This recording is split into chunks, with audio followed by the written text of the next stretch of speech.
Horváth Edith, Duna szívében.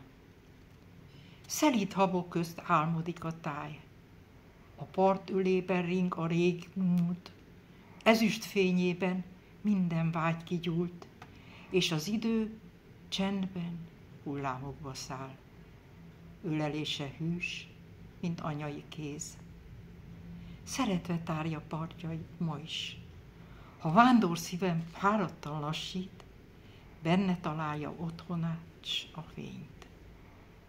Hallgatom halk, megnyugtató dalát. Hullámok tánca szívemhez beszél. Örök folyó, miről az ég mesél, minden sóhajban, ott él a varázs. Örökre őrzi titkomat hangtalan.